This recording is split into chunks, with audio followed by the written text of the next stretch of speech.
Oh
wait, I need to take these too. Give me that.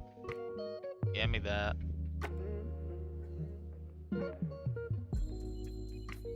I also got some shit over here. I'll take those two, but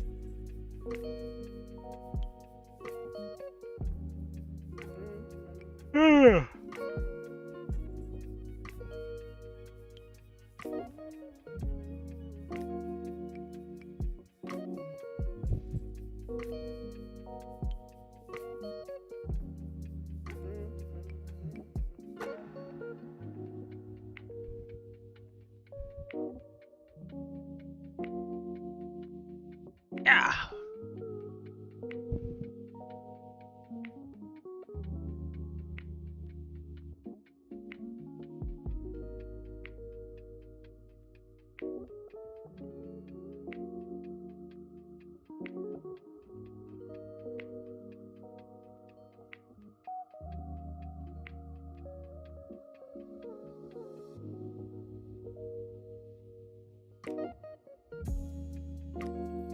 Do do do do.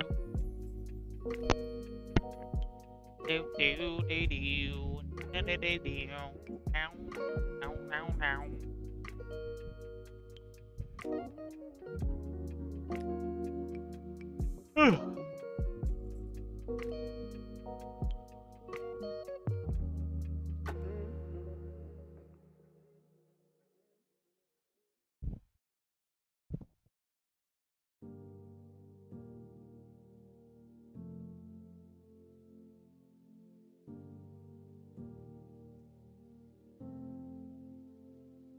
Bad bitch and she do what I say so. Too big 40s and I big ass straight go.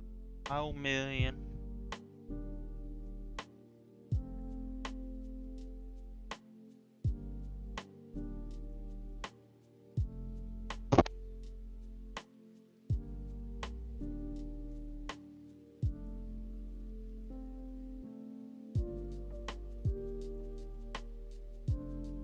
Oh yeah.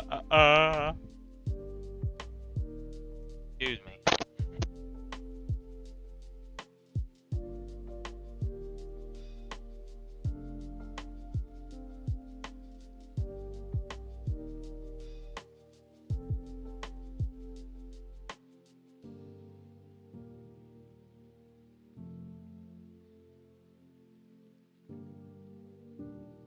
Do I have? I better have enough for these fucking bastards. Okay, I do. Good. Yay. At least I get to be in that fucking contest. Stupid.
Alright, this is gay.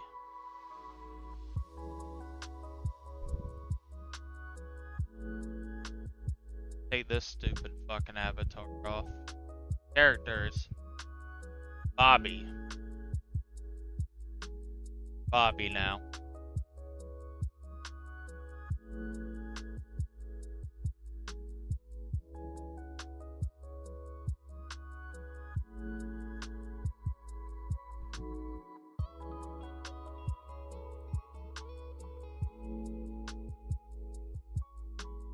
Why do I keep getting added?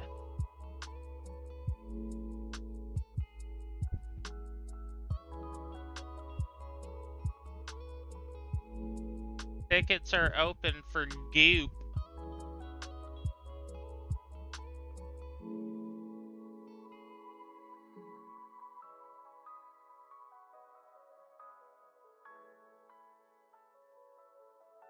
I'm gonna go put my shit over there. Just real quick.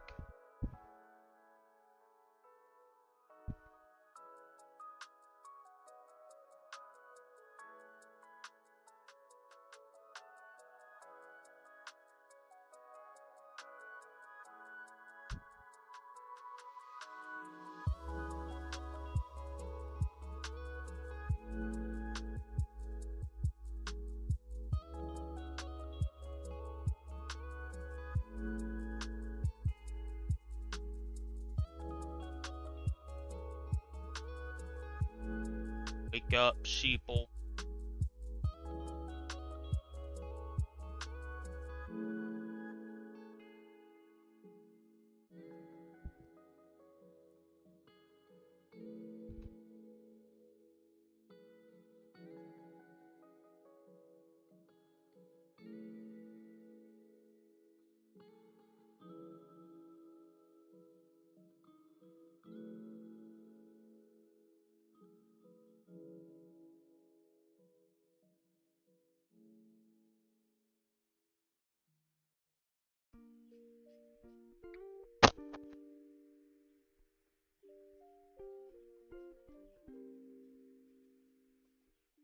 Do-do-do-do.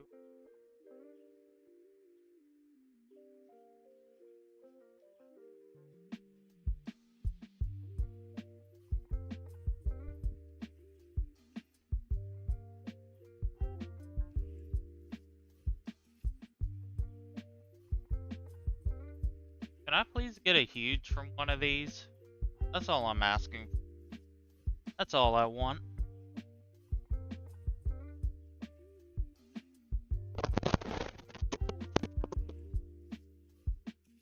When did I kick off my bed last night? Oh, I didn't kick this. Ah, there we go. Something that would get you banned in Skyblock right now. I put a heavy object on my spacebar. Make this bitch keep jumping.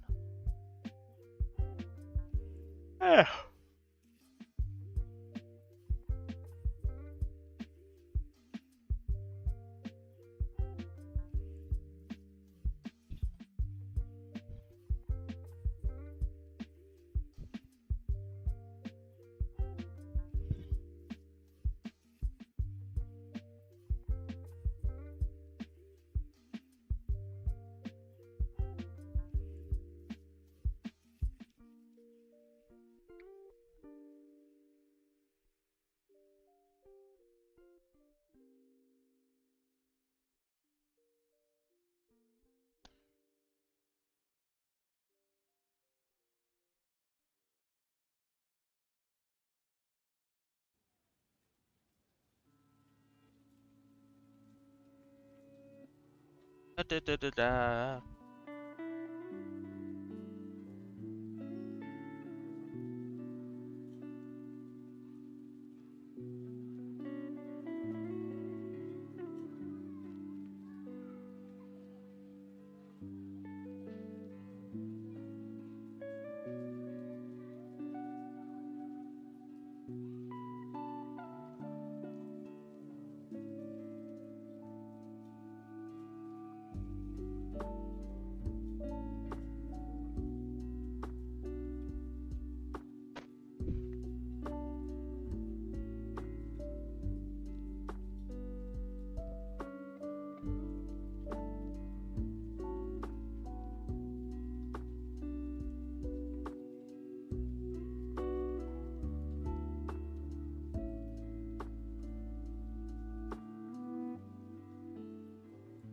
I want this huge from the spinny wheel.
Ugh. Want that huge on the wheel. I'm probably gonna keep it, to be honest. Not even gonna sell it. I'm gonna keep this bitch.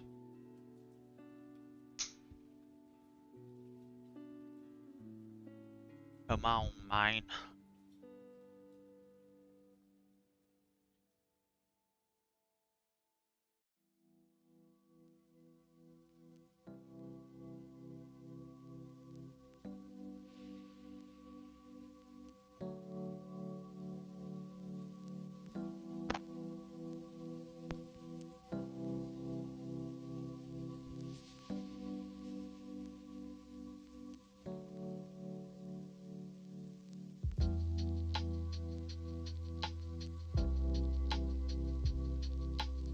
Have I ever even won the top prize, like the 1 in 1,000 chance item? I don't feel like I have.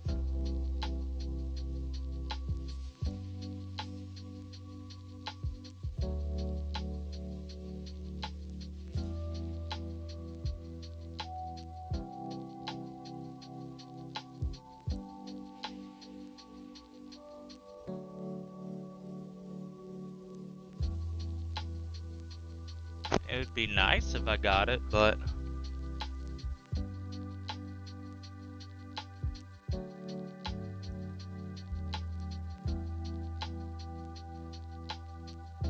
even if it's not the huge.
Come on, mine.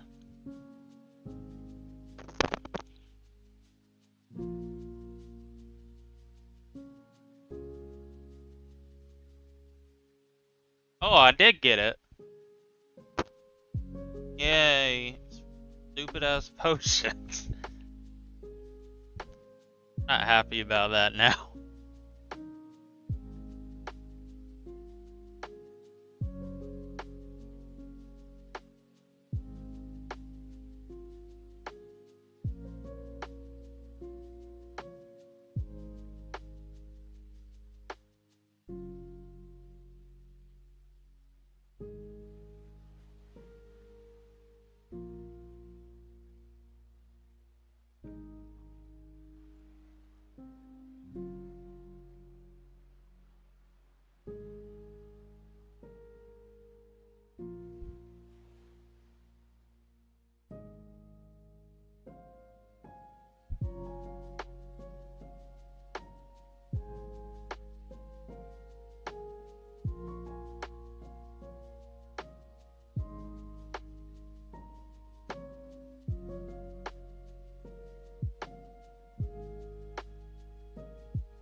That was a rainbow one. I saw it.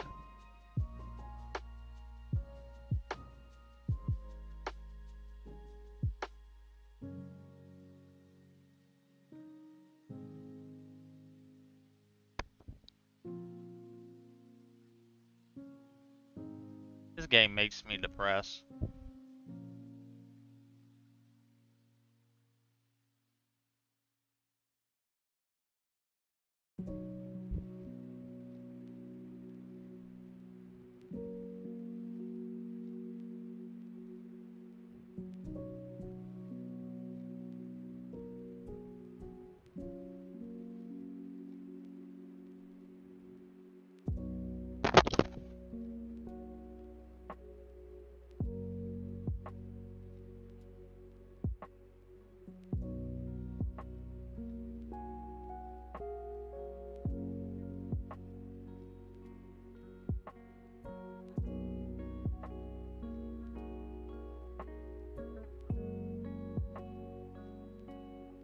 Ugh.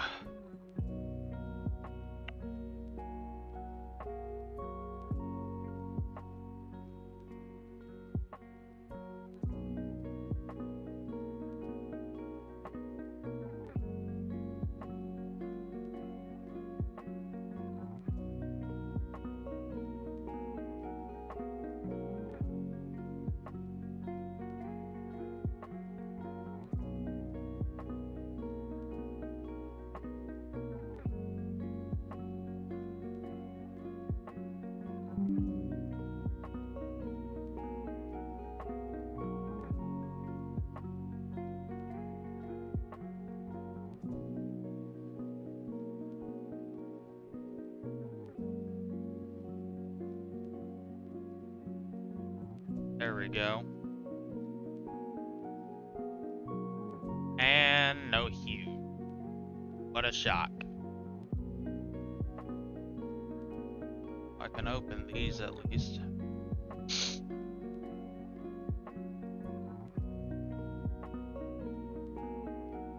Need the huge moth. Whatever the fuck it is here. I guess not.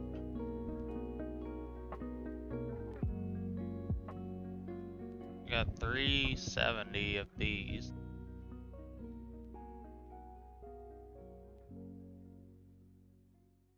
So what I'll do is here.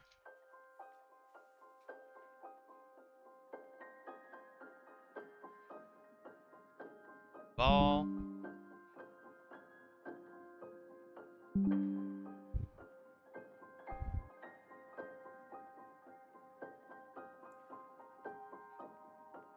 Yeah.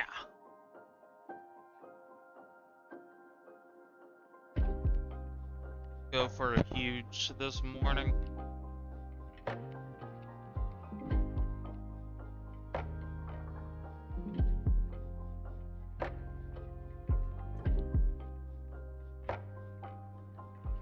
Ugh.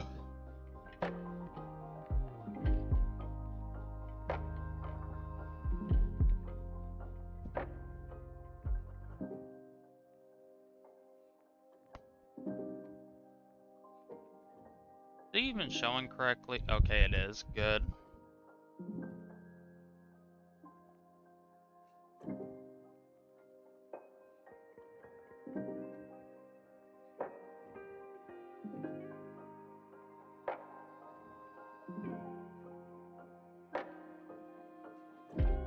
I left it on. I left this on a little bit for the opening crystal keys, just to see if I can get anything. But I did not, as per usual. I figured.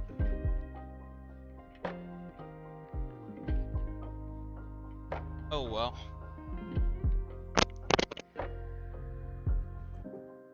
See what's in the leaks. So there's a party hat with potions and fruit in it. Who fucking cares? Apparently this is gonna be like a tropical themed area too. What it looks like. Well, I guess. gonna also be a volcano. It looks like at the very end, it's gonna be a big ass fucking, there's gonna be a big chest with a volcano at the end, so it looks like we're gonna be having to grind a chest again, which thank God.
Why am I getting...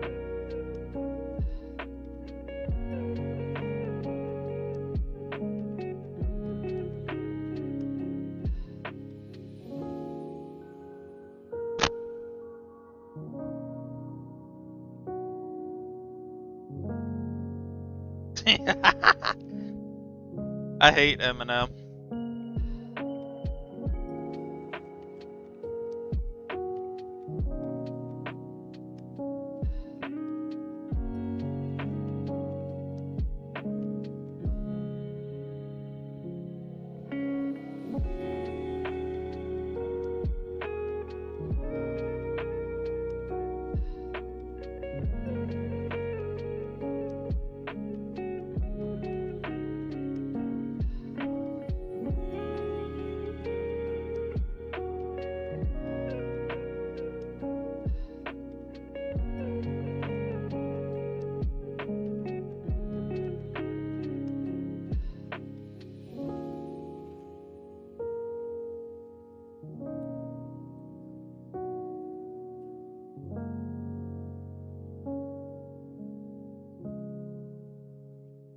That Eminem song was fucking terrible. He needs to retire. No, he doesn't want to, but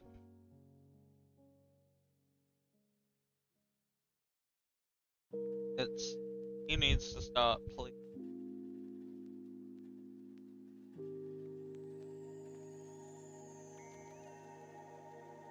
I can't handle it anymore.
da da da da da da da.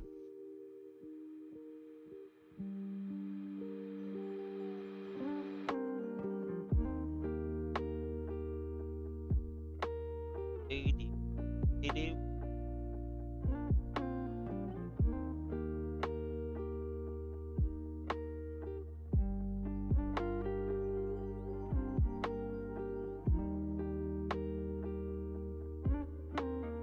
Down, down. All proceeds today will go to Donald Trump and his campaign against the libtards. We hate liberals.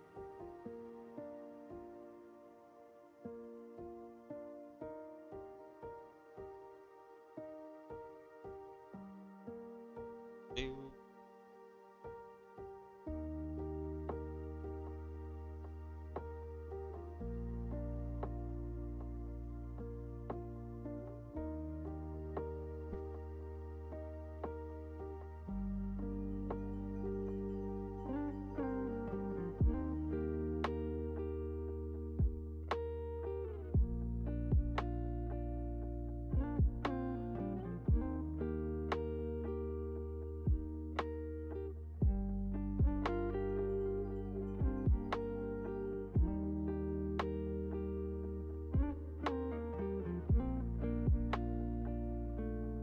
Do.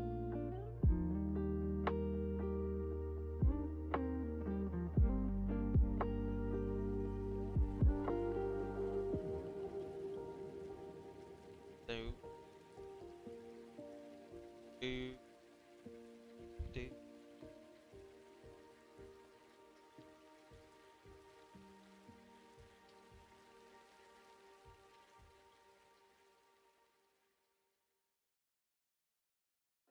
Do.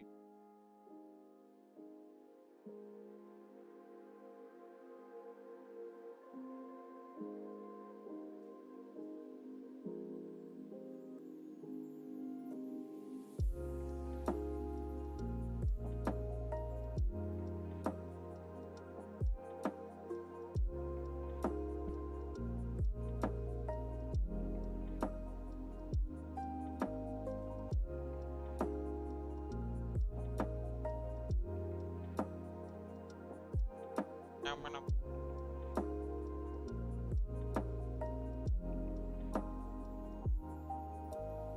Oh, I got a ultimate. That's dog shit.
Had to.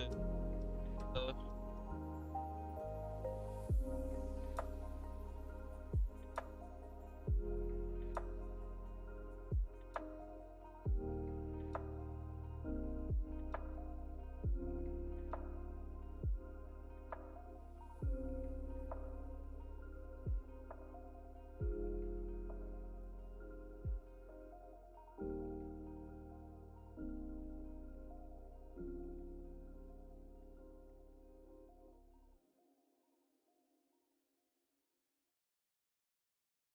give me a huge.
Oh, I don't get a banner. God, I don't have Discord Nitro. Tragic.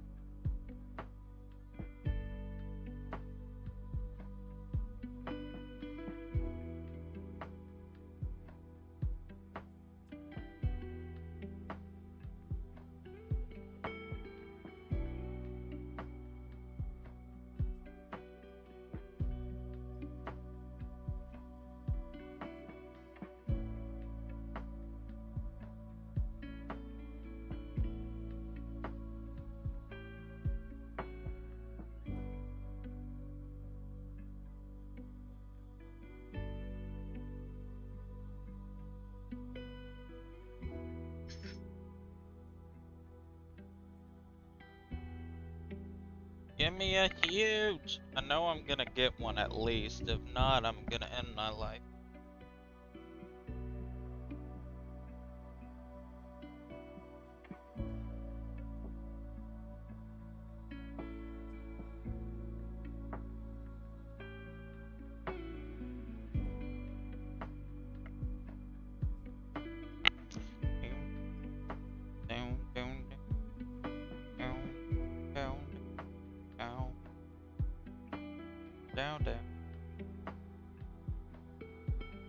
Down, down.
Oh, don't tell me it's floating away. Oh, no, it's not.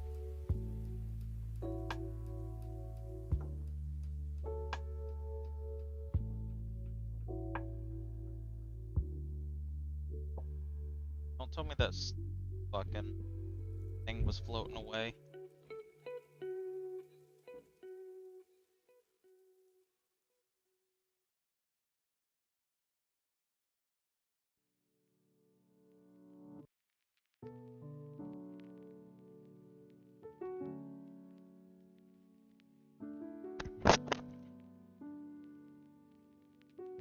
It's Kirby.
do do do do do.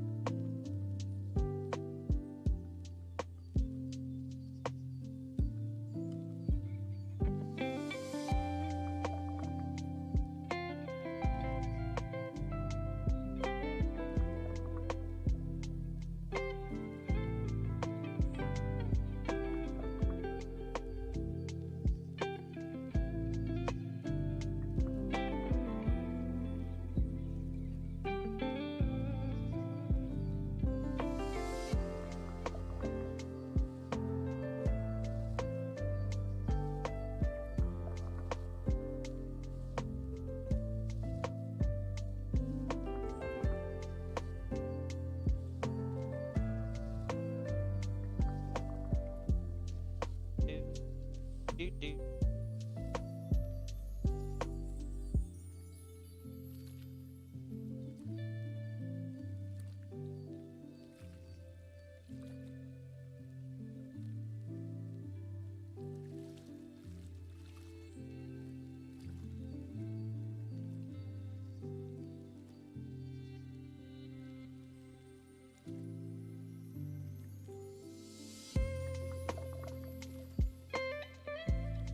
Newtown Road.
Oh, fucking keys do I have? God damn.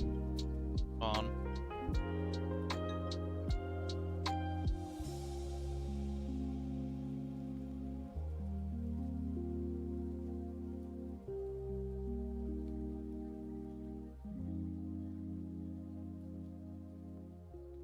Damn, I still have 50 left. Christ.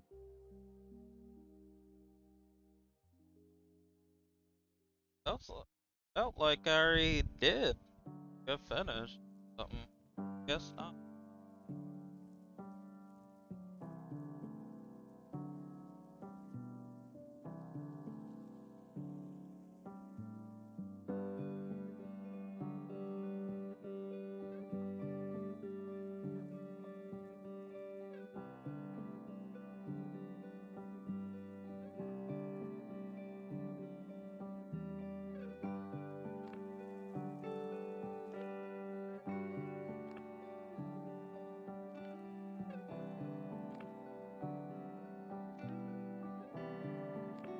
I even gotten a huge out of this?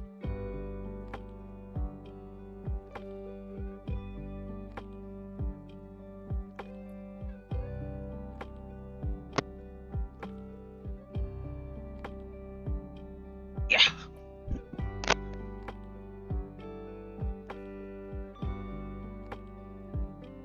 Da da da da da da da da da da uh, uh,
uh.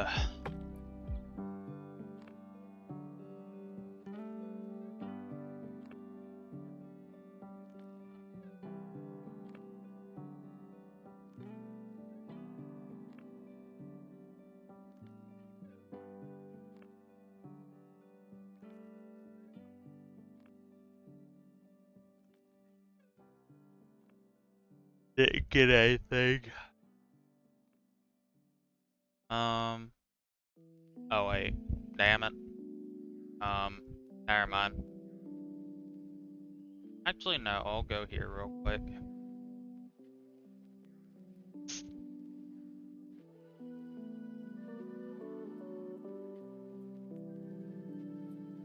Damn, hold on.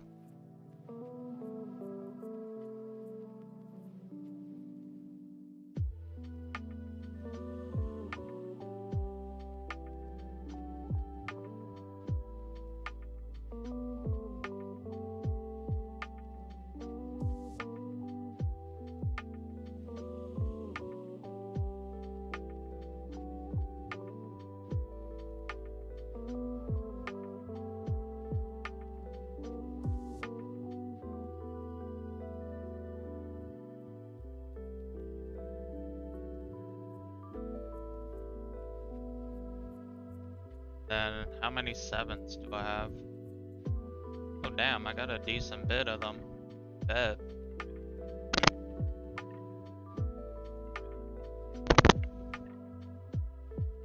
There we go.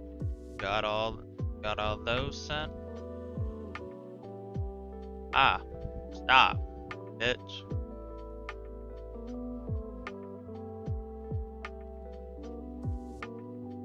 Huh.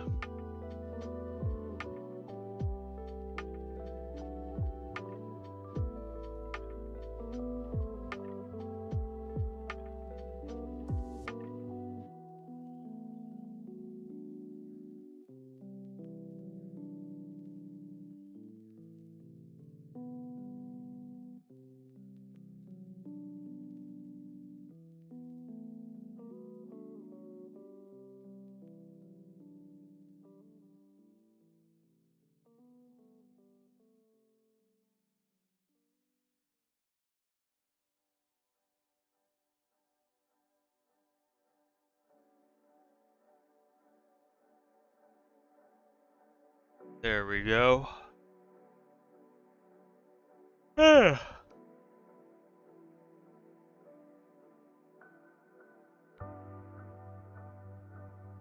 I'm tired of listening to this bitch. Turn this bitch off.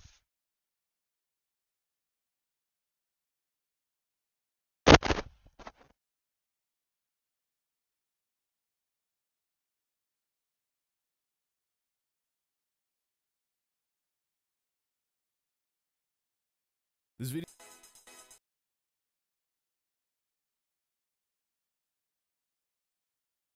This just called Weird Guys.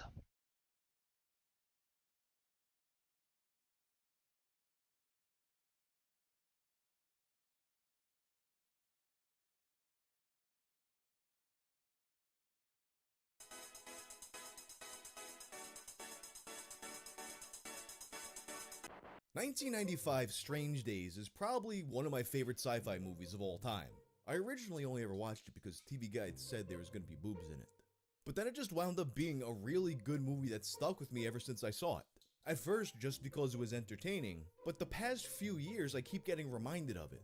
Because I keep seeing so much technology cropping up that makes me think, oh yeah, just like in Strange Days. See, one of the main elements in the world of Strange Days, you got these disc recordings of people's memories. You can play back the memory and experience it as if you were them, with all the sights and the sensations and everything.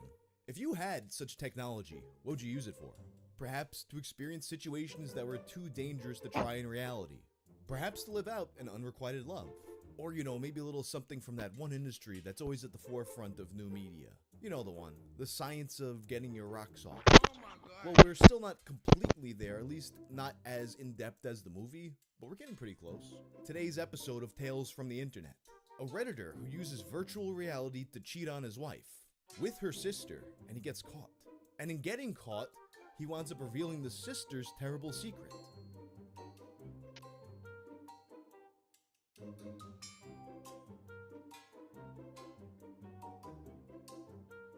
Leave it to a Reddit user to pioneer the land of virtual reality cheating, and of course to have it blow up in his face spectacularly. On May 17th of 2019, an anonymous user on a throwaway account posted, "Today I fucked up. TIFU, I've officially branded myself as the biggest perv, and I 100% deserve it." This incident that he's about to tell us about had only happened an hour prior.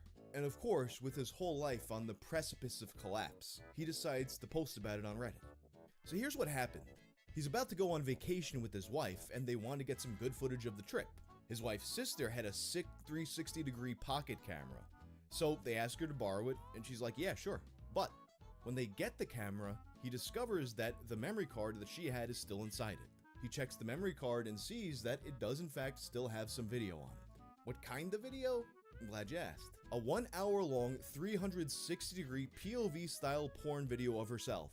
Her sister is not a sex worker, so why would she have such a thing? His theory is that because her husband travels a lot for work, she kinda had to go the extra mile to keep things happy on those long trips. So, he just respectfully pretends to have not seen it, goes on with his life, and him and his wife have a lovely vacation. Of course, that's not what fucking happened. See, him and his wife's sister over the past several years have actually had a bit of a complicated relationship. I've had the hots for her for the past 8+ years. Before she got married, and I have, there were several times sexual tensions arose between the two of us. Living together for a year as strictly roommates, movies, dinners, getting drunk while watching movies, just the two of us, breakfasts, etc. A certain trust, or test, was implemented and nothing ever happened between the two of us, as at the time I was dating my now wife, which was working at a distance. But damn it, at the time, she had just touched my hand once back then. I think I would have lived a whole different life. And suddenly, there it was, right there in his hands. Not just a glimpse into the life that never existed, but a way to step inside of it for just an hour. So he sits on it for a while until he has a day off. That day comes and he sits around waiting for his wife to go out. And he doesn't have to worry about her unexpectedly coming back and getting caught, because you see, they have a system. I have an automated house that lights up the house with geolocation. Before, the app worked with Apple HomeKit, a third-party app needed to be downloaded which tracks your family and friends. Free version only allows you to add one person, so my wife. Wife and I had this app for 3 years now, even if it's useless now after an app update a couple of years back on the original app. We never deleted it since it was so useful for tracking each other using notifications. I get a notification when she's at work, and when I arrive at work, we also both get notifications when one arrives home. Good for times where she does groceries, for example, and I get a notification to prompt me to go out and help her out. Or when I work late and finally leave the office, prompting her to set up the dining table. So he sets up his VR headset, puts his AirPods in, and gets to work. This would have lasted me tops 5 minutes. But the foreplay she does is long and boring. Then the action starts and I go on. So there he is, sitting on his bed spanking the monkey to his wife, sister, and glorious VR, living the whole experience in first person as if he was actually up in those sister-in-law I'm guts. glad. I'm And glad. then, with no notification, his wife walks in mid-tug with the goggles still on his face. Are you winning, husband? You see, his wife forgot to charge her phone the night before, so the phone was dead and thus no notifications. He explains that his wife knows he masturbates, but they never had the whole is porn cheating conversation, nor conversations about any of the other possible situations he brings up. Is a sex doll cheating? Is a robot cheating? Please assume the position. How about someone stroking you through electronic sex toy through the power of the internet? In any case, his startled wife rips the goggles off his face and goes, "The fuck?" Then she looks inside the goggles. Is that my sister? She still has her shoes on from coming home and she grabs the VR headset in her bags and storms out. He doesn't see where she went until she gets a chance to charge her phone, and then he sees she's at her parents' house, next door to her sister. So he's fucked. And that's where the post originally ends. Several hours later though, he adds an edit. He mentions that just making the post made him feel a little bit less stressed out, having someone to vent to. But after the post, he's calling his wife, no answer. Then he gets a call from her sister.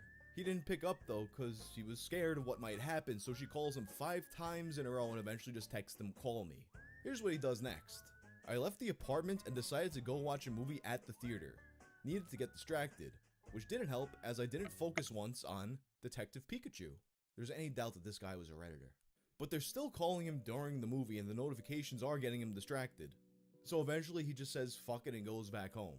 And then on the drive back, he gets a notification that his wife is at the house. Not much you can do now. Arrived home, was getting ready for the shitstorm about to happen. That out-of-body experience came back really quickly to reality as I got to the door and then had that fear again. I know she got notification I was back. Of course, both his wife and his sister-in-law are already waiting for him. And remember now, at this point, he doesn't really know if his sister-in-law knows what he did. So he can't apologize or say anything about the situation first. He might unnecessarily incriminate himself. So they're just sitting there in silence until his wife finally says something. I spoke to sister-in-law about what happened. She knows. He starts apologizing to her and the sister goes, "You know this video wasn't meant for you, right?" Gives him a 10-minute talking to that he nods along with. But then this drama comes out that fucked with me. She said that it wasn't for her husband neither. He's been constantly traveling to Bulgaria voluntarily at any chance he could for work, but also through the years he's been having an affair with a colleague there which works at the branch. She knew for a while and let it slide as he was still providing for sister-in-law, but the providing became less and less. Wife knew too about this as she and her sister are so close, but the info was kept within the family to avoid dishonor. This is a big Eastern mentality to have, and it's not the first time family info was kept secret from me, but now they told me because of the circumstance. I was told not to apologize or speak to her husband as he does not know about this video. Sister-in-law is seeing someone else. Her husband and her both live as roommates for now. The divorce word can never go out, but she's found someone long distance and that video was for him. The reason for all the calls was to not mention anything to her husband. Sister-in-law feared that if I did, then this video would have been proof held during divorce process as if she was at fault. So he's freaking the fuck out, but at this point they're also so focused on the sister situation that the topic of him jerking off to the video of her doesn't come up again. That night the sister stays over, they got some food and have a few drinks. Everyone's laughing and having a good time. He describes the sister kicking him under the table every time he makes a joke. He said he felt like having this secret between them all made them feel closer. And then they all sleep in sleeping bags in the living room. He said it's like a camping trip. So, I guess he got away with it. People got a lot to say about this. I think you just wanted to flex on us with those AirPods. It got a bunch of people saying, hey, you should go for a threesome. Which honestly, reading the story, that also crossed my mind. Well, this isn't where the story ends actually. The next day, the post is edited. Everything is deleted and replaced. This is his now ex-wife.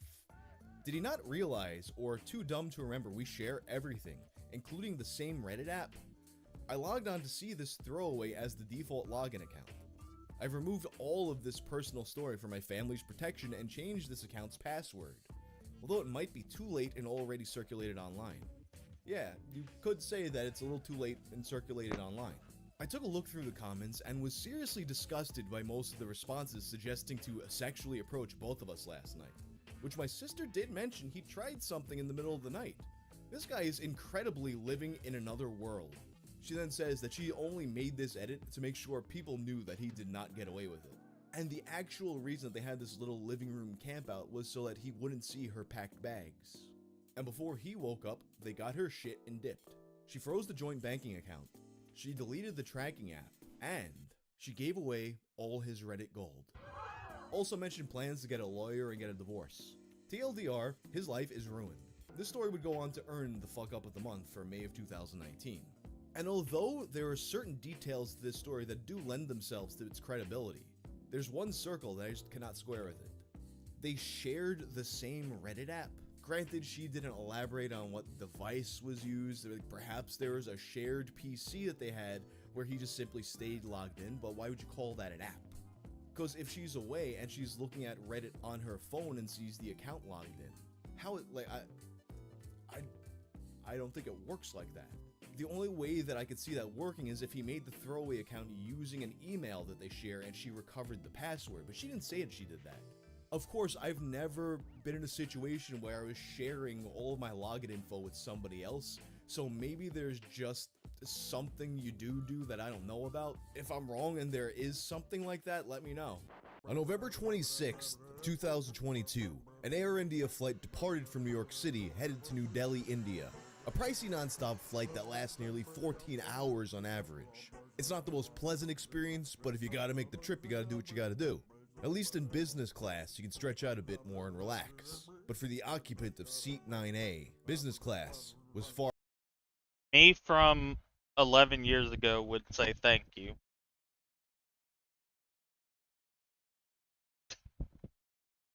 from relaxing. In fact, she described the trip as the most traumatic flight she'd ever experienced in her 72 years of life. Why, you might ask?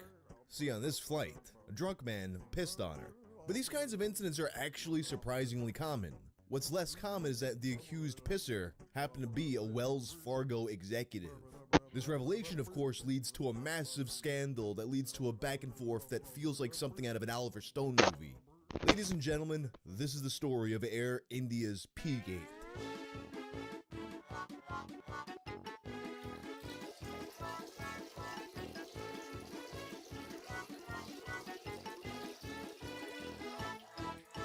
So a few weeks ago, I'm on an airplane with my band Jinx. And all of a sudden, my guitar player Jerry, who's sitting in the middle seat, mentions he's got to take a leak, but he doesn't feel like getting up and climbing over everything and squeezing over to the bathroom. Wishes he just, like, grab one of those back of the seat pouches and piss in the pouch. Of course, Dark. Have you gotten the Mr. Beast meal at Zaxby's? What's even in it?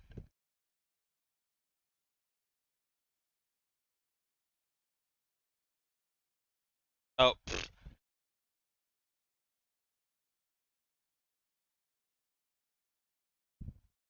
What even's in the Mr. First off, why would he do a brand deal with Zaxby's? That's what confused me most. Why the fuck? Dog, you're Mr. Beast. Why are you doing a brand deal with Zaxby's?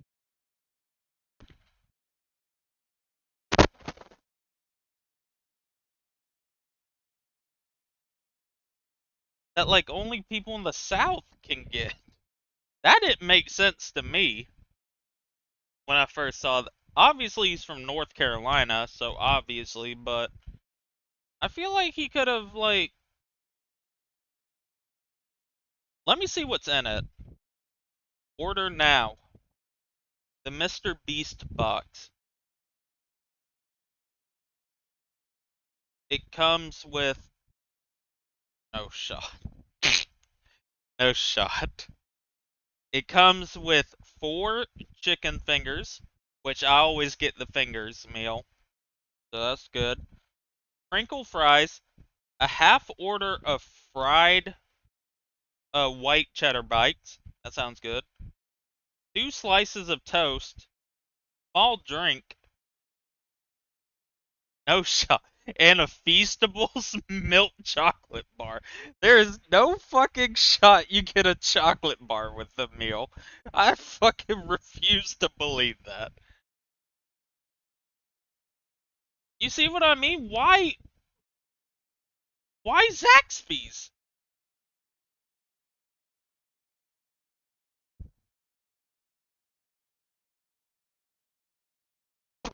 Like, first off, he's got me fucked up. Because Zaxby's, you can upgrade your drink to a large for 50 cents. I'm not getting a small drink when I go to a restaurant. I'm sorry. That's just not happening. I am not going to a restaurant and getting a fucking small drink. You know what?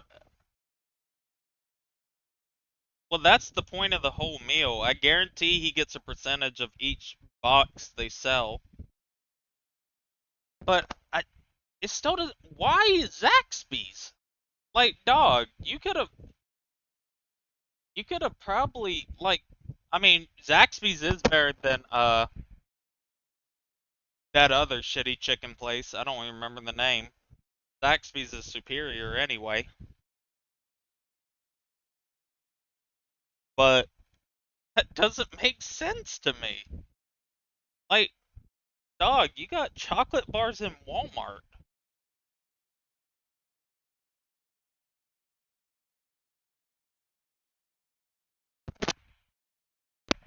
No, not uh the the opposite of Zaxby's, the one on the West Coast.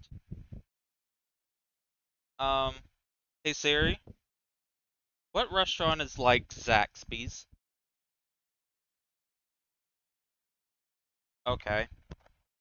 It's the West Coast version. I can't remember the name, but you know what I'm talking about.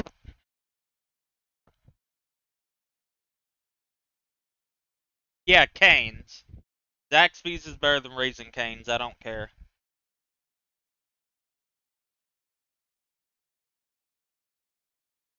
Even though we got a Raising Cane's in South Carolina, you know that, right?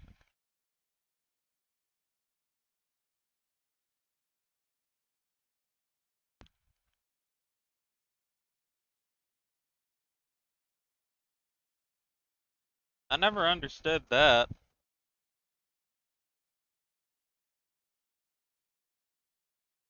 Literally, it's the exact same thing. Even though I would say Zaxby's puts more seasoning. I would absolutely say that, but it's literally the exact same thing. It's just different menus. Like, you can be a big back at Raising Cane's.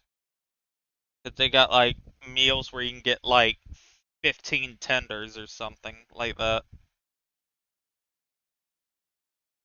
But like I said, it don't matter because Zaxby's is better anyway.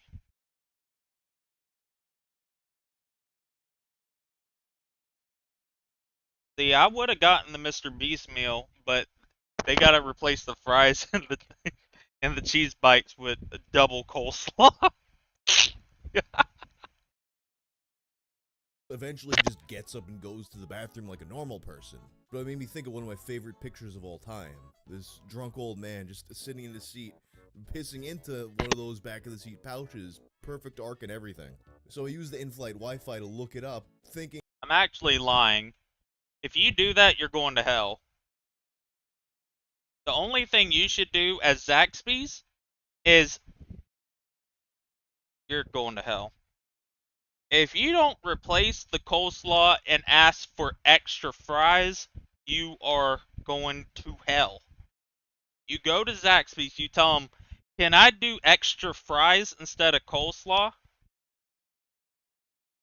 Because the best part about Zaxby's is they still give you the same amount of fries either way, because they're dickheads. So it doesn't even matter.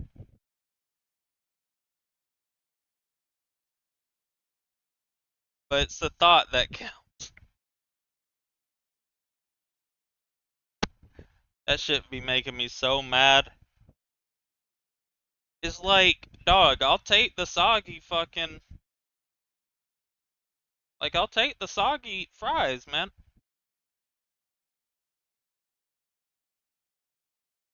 Can you do that? Don't sound bad.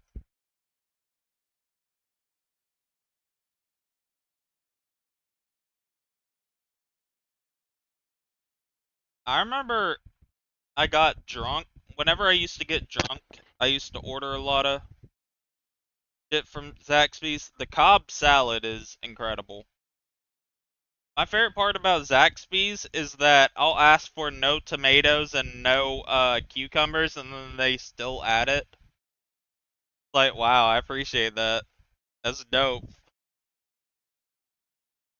The Zaxby's in South Carolina suck.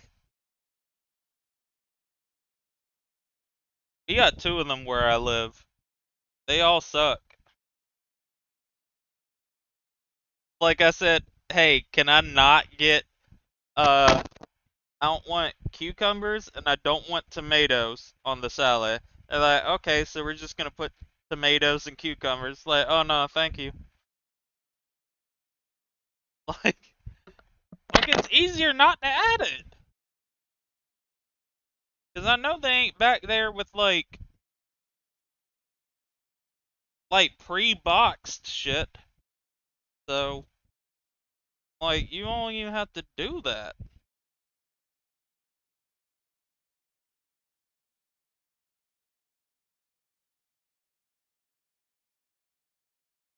If they put coleslaw on my chicken, I'm driving my car through the window. That, you know, this would just be the only thing. Like, they better not. Absolutely not.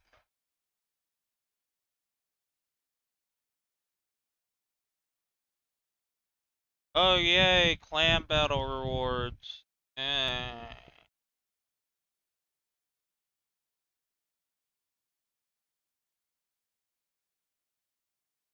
Yeah.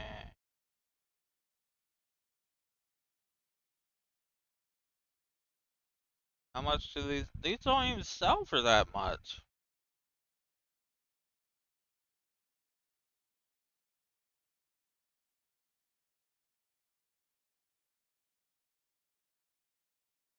I hate this game.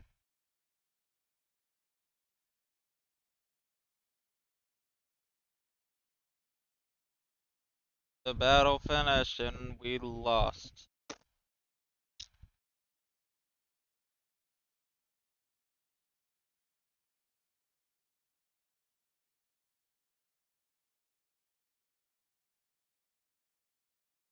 So, Gennaro.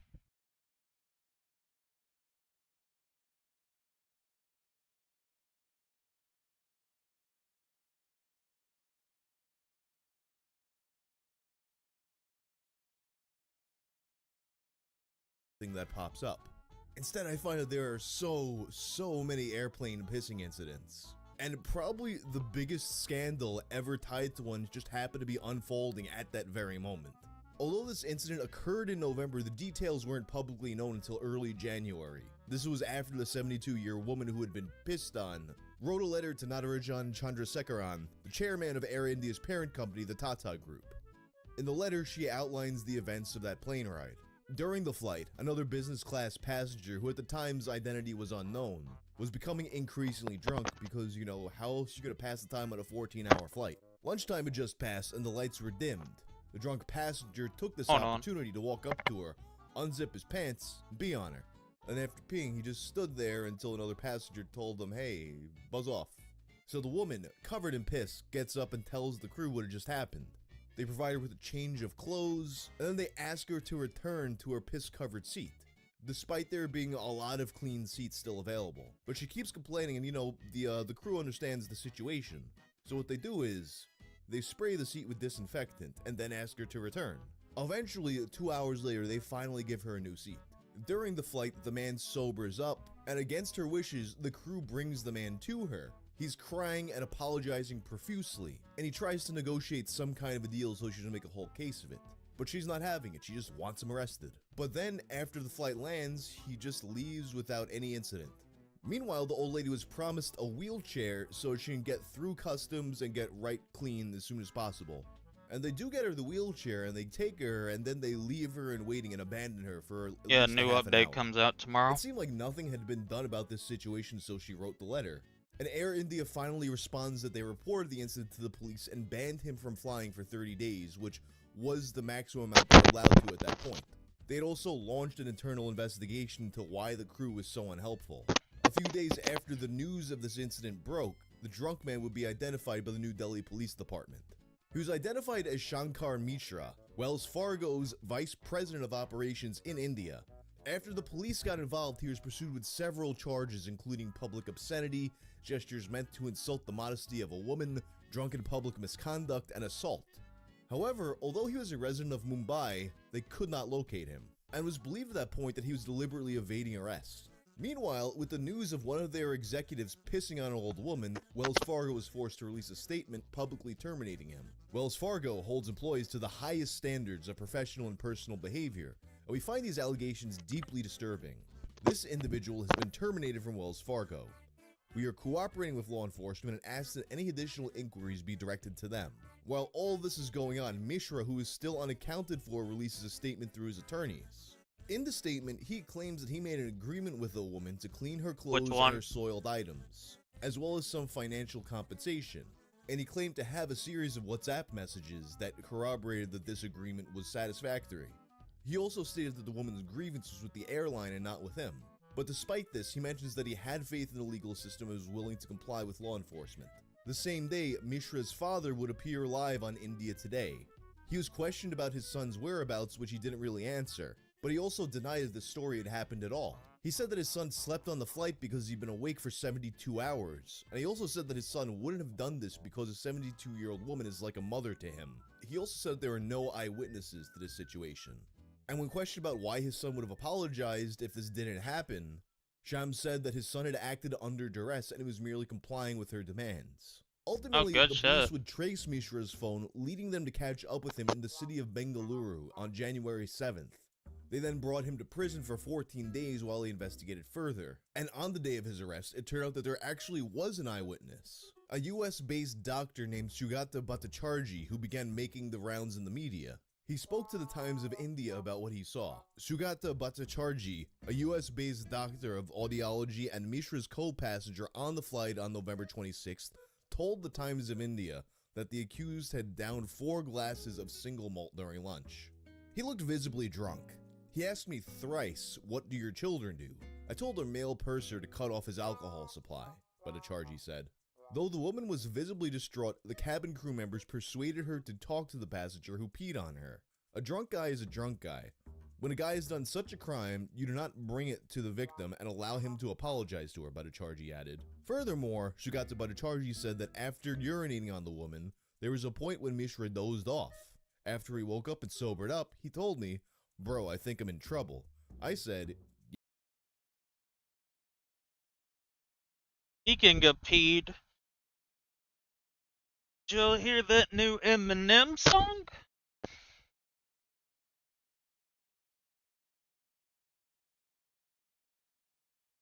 It's fucking terrible.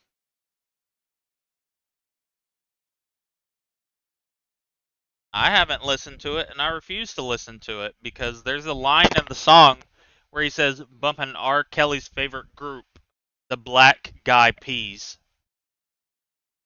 I'm not listening to anything that fucker put out. Absolutely. "Yes, you are." The following week's court proceedings would begin. At first, Mishra's attorneys asserted that while he did do what he was accused of, it was not for sexual purposes, which this claim would make him innocent of some of the charges he was accused of. But later, their story would have an interesting change. Now they asserted that Mishra did not pee at all. Instead, they claimed that the 72-year-old woman peed on herself. According to India Today, Mishra's lawyer claimed that the elderly woman urinated on herself owing to her health conditions. His advocate told the court that the woman had been a Bharatanatyam dancer for over 30 years, and it was normal for them to have urinary incontinence. Furthermore, they also suggested that the woman herself might have been drunk. The woman's lawyers responded by calling these claims defamatory, and they said that they basically just made this idea up out of thin air. And furthermore, this claim was a contradiction of claims he had already made in his bail application. And this case would evolve once again after Air India had completed their own internal investigation, concluding that Mishra had in fact done what he was accused of, extending his travel ban to 4 months and suggesting that other airlines follow suit. But their investigation also brought something up that further complicated matters. You see, there was a passenger seated in the same row as this woman. How could it have been possible for Mishra to piss on the 72-year-old woman without disturbing the person in the same row? At the very least, there'd be a little bit of splashback. So the victim was seated in seat 9A. In her complaint, she accused the passenger in seat 8A, the seat in front of her, of being the pisser. Seated in the same row as her in seat 9C was an 85-year-old woman, also a former dancer. It was unclear, however, if there was a passenger seated in 9B between them. If 9B was empty, it might be more likely that Mishra was able to piss on just the one woman. But there's a problem.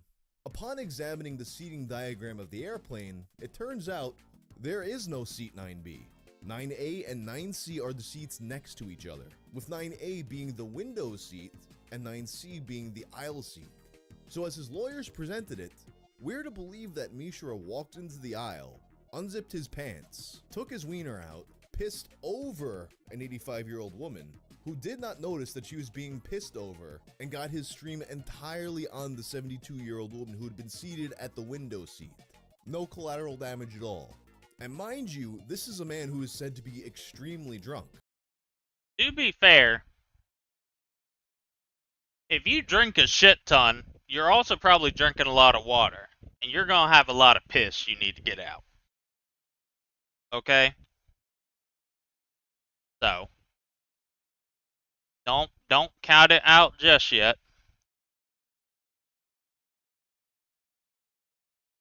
How many more keys? Alright.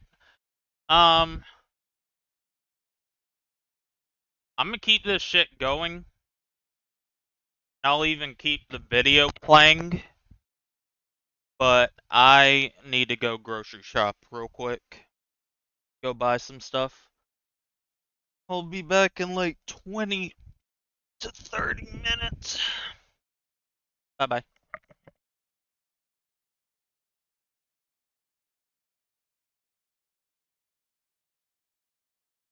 Have you ever seen what a men's bathroom at a bar looks like?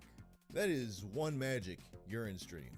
So his lawyers released a statement that in order for him to have pulled this off with his piss, he had to have defied the laws of physics. And a statement from a crew member backs this take up. As published by Op India, the Air India crew member also questioned the silence of the co-passenger, seated next to the alleged victim. Is it even possible for any person to stand in the aisle and pee on the window seat without even a drop on the aisle seat passenger? I myself am over 6 feet tall, but have never been able to stand between the two reclined business class seats. So how could a drunk man manage to do that? Pee on the window seat packs and get out without disturbing the aisle seat packs? Can a man who is so drunk do all this without falling and peeing on himself as well? Is it even possible for any person to stand in the aisle and pee on the window seat without even a drop on the aisle seat packs? Further complicating things with the seating arrangements, Mishra was in fact not the passenger of seat 8A. He was in seat 8C. The true occupant of seat 8A was the other eyewitness, Dr. Sugata Bhattacharjee. And in the same statement by this crew member, he mentions about how Dr. Sugata was kind of a dick. He mentions that at the beginning of the flight, the doctor had tried to use his credentials to get upgraded to first class for free, and he was pissy about it for the rest of the flight.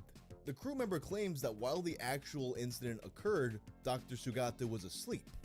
But then all of a sudden, after he wakes up and realizes what's going on, he gets into the situation and becomes a witness.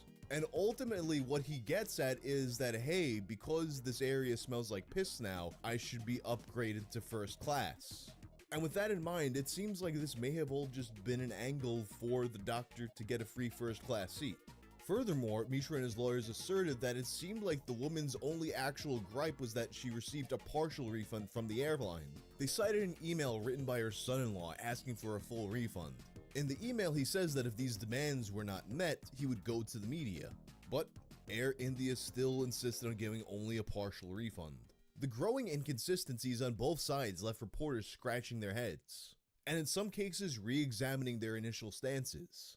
For example, in a piece by journalist Barka Dutt, who was initially very outspoken against Mishra, he questions whether or not Mishra was the victim of a media lynch mob. He notes that while at first the details that were known of the case made it seem pretty cut and dry against Mishra, he even managed to track down the mysterious passenger who was seated next to the old woman, the 85-year-old dancer. She said that she was asleep during the entire incident, and only woke up to see that the seat next to her was being cleaned.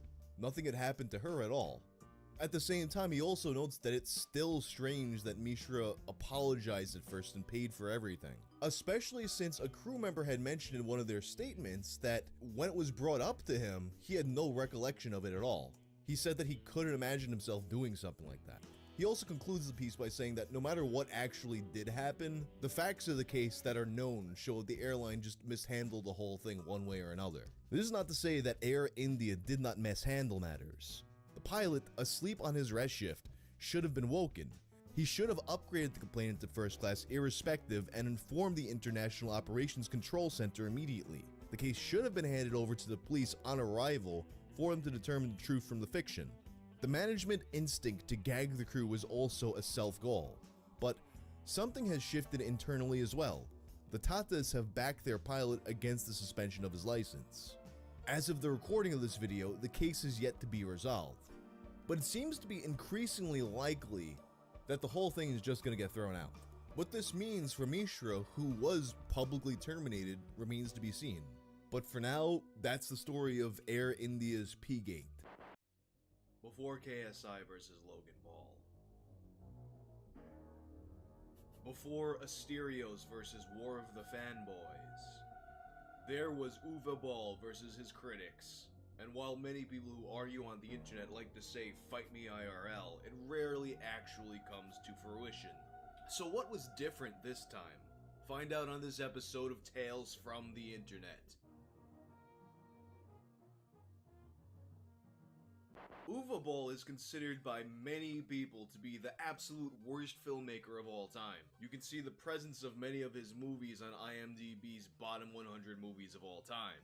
But there's a lot of bad movies out there, and there's a lot of bad filmmakers out there, so what makes Uwe Boll specifically so hated? I think there's a number of factors that we have to consider. Uwe Boll's career actually spans back a lot further than people realize. In 1992, he directed his first feature film entitled German Fried Movie, a clear reference to the 1977 movie Kentucky Fried Movie.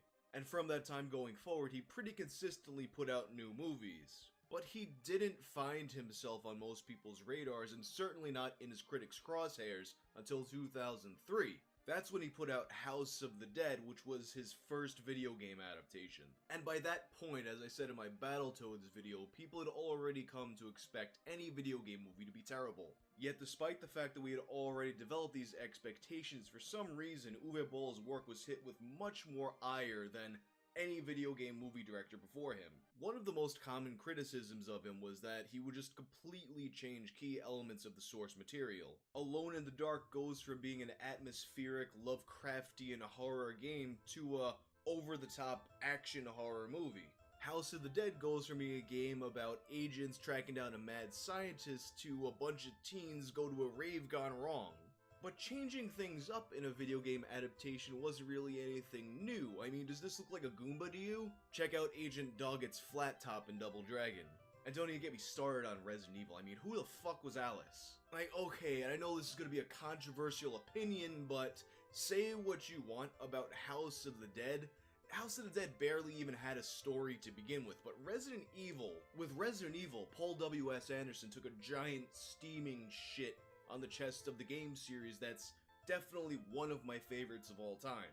And then you get these people that are like, oh well, you know, if you forget that it's a Resident Evil movie, it holds up as its own. It fucking doesn't. It sucks. You suck! In my opinion, nothing Uwe Boll ever did was as big of a disgrace as the Resident Evil movies, but you know what, God forbid he changes the story that barely even existed of the game that you play when you're a half hour early to the movie theater. What a tragedy. But now, that being said, I have to admit that on a technical level, the Resident Evil movies are a bit more passable. Boll's movies kinda specialized in cringy acting, bad CG, and awkward stylistic choices. But in a world that was becoming increasingly flooded with straight-to-DVD B-movies, I don't think any of these individual elements were really anything special to hate extra on their own. I don't think that Uwe Boll would have ever gained his reputation as the world's worst director if he wasn't doing what he was doing at the time he was doing it. In the early to mid-2000s, internet satire was really starting to mature as a genre, and for the first time ever, you had people making their livings just from being funny on the internet. And one of the most tried and true formulas that was as popular then as it still is today was mocking bad pop culture. You take the rise of this kind of content and combine it with the fact that this side of the internet was heavily entwined with gaming, and you realize that Uwe Boll was the guy making the perfect kind of content for the perfect audience at the perfect time. When I say perfect, I mean perfect to be public enemy number one. So what you wind up with is a lot of people across various websites and forums basically trying to outdo each other for finding the funniest way to describe why Uwe Boll movies suck. And for that matter, why Uwe Boll sucks. And oftentimes, the comedy didn't come so much from explaining the movie, but from rather assessing Uwe Boll as a person. And this was a fact that he was not happy about. If you read the Blood Rain reviews, it is completely ridiculous. 75% of the review is about me as a person and nothing about Blood Rain, he says. I'm not expecting good reviews, but still, in any review there should be at least a few lines of the technical work of the movie. Who's in it, whatever. They can write that they don't like the movies, but this didn't happen. And this was so annoying that I said at some point, look, I want to fight these guys. And this all came to a head in 2006, when he finally issued a press release challenging critics to actually fight him. Uwe is now challenging the critics that fail to watch his films prior to reviewing or commenting to put up or shut up. Towards the end of the filming of Postal, the 5 most outspoken critics will be flown into Vancouver and supplied with hotel rooms. As a guest of Uwe Boll, they will be given the chance to be an extra/stand-in in Postal and have the opportunity to put on boxing gloves and enter a boxing ring to fight Uwe Boll. Each critic will have the opportunity to bring down Uwe in a 10-bout match. There will be 5 matches planned over the last 2 days of the movie. Certain scenes from these boxing matches will become part of the Postal movie. All 5 fights will be televised on the internet and will be covered by international press. This event would be quickly picked up by GoldenPalace.com, an online gambling site, who started promoting the fight as Raging Boll. The majority of people at Uwe Boll wound up to challenge by name were posters from the IMDb message board. However, the 5 spots to fight Uwe Boll would wind up being filled by more prominent internet critics. Lotex, the creator of SomethingAwful.com.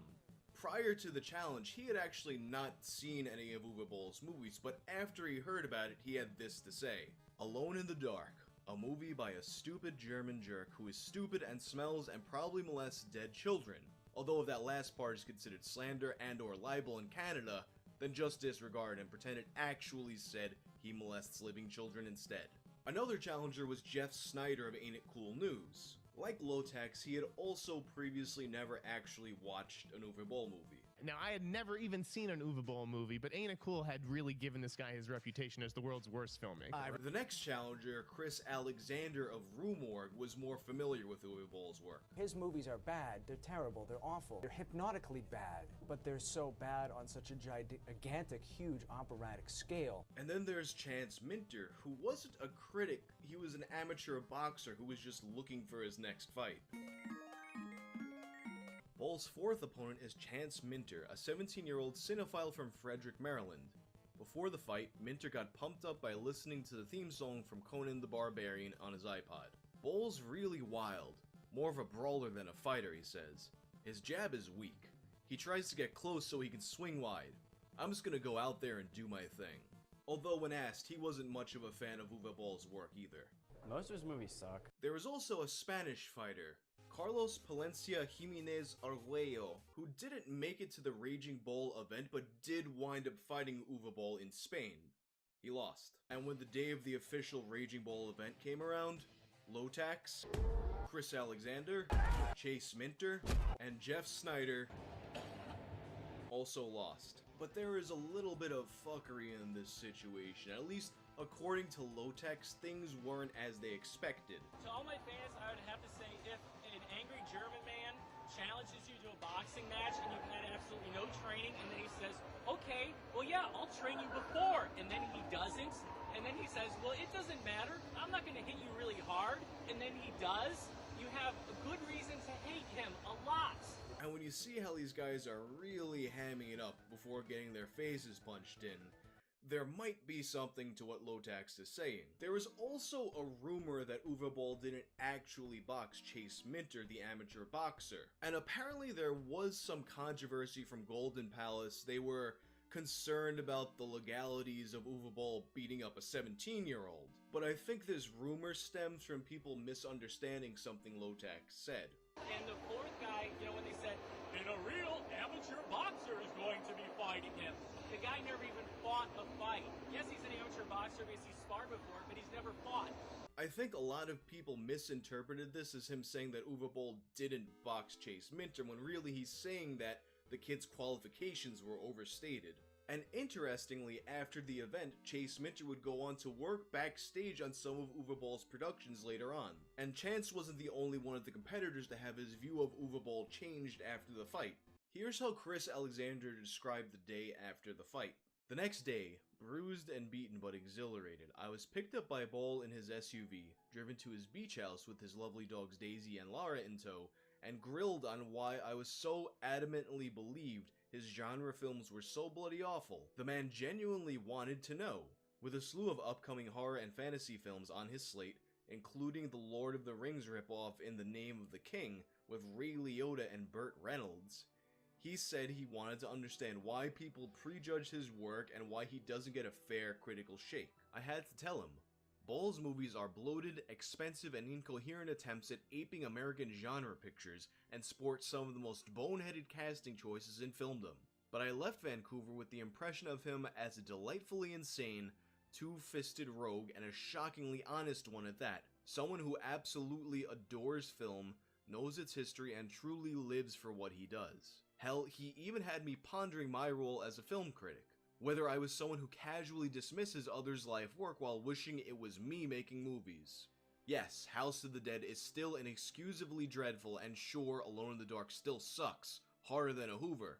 But the man behind those subpar pics is a true original. He didn't just pout about bad reviews, he took matters into his hard, punishing hands. And that deserves respect. It's just unfortunate that it took a public display of merciless skull battering to make me see this rather profound truth. And for what it's worth, I think there's one thing that Uwe Boll does not get enough credit for. I think it's been a trend over the past few years, honestly maybe the past couple decades even, to enjoy horror movies that are so bad that they're good. Yet so many of them, they can't help but act self-aware. They want to wink to us and let us know that they're in on the joke. And I think the real masters of the so bad that it's good movie, people like H.G. Lewis or Tommy Wiseau, they didn't go out trying to make a bad movie. They just wanted to make whatever movie it was possible for them to be able to make. And I think Uwe Boll has a lot in common with them in that regard. Also, I think Rampage was just a legitimately good movie. But for better or for worse, Uwe Boll is now retired from filmmaking.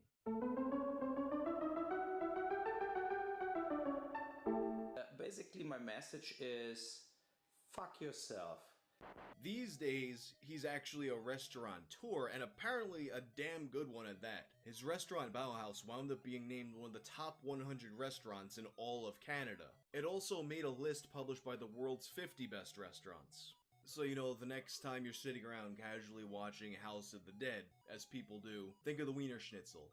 Like many of Sega's console endeavors, the Dreamcast was a system well ahead of its time. It was the first console released of the 6th-gen systems, beating PlayStation 2 and GameCube to market by years. It introduced the world to legendary titles like Shenmue, Jet Set Radio, Resident Evil Code Veronica, Seaman, among others. And perhaps most importantly, it was the first home console that was internet ready right out of the box. A ton was put into promoting its online play, such as a campaign with Limp Bizkit including ads telling you to look out for Fred Durst, who according to crazy ass moments in nu metal history, was said to be really good at Quake 3. Also, Fred Durst's autographed Dreamcast can go for a decent amount of money. It's such an amazing console. Doesn't it get you excited? Maybe a little too excited? Well, it definitely did for one boy in Brazil. So for this episode of Tales from the Internet, let's talk about what I'm told is one of the most legendary internet stories to come out of Brazil. The boy who nutted it inside of his brand new Sega Dreamcast. Ladies and gentlemen, children of all ages, we're going back to Brazil.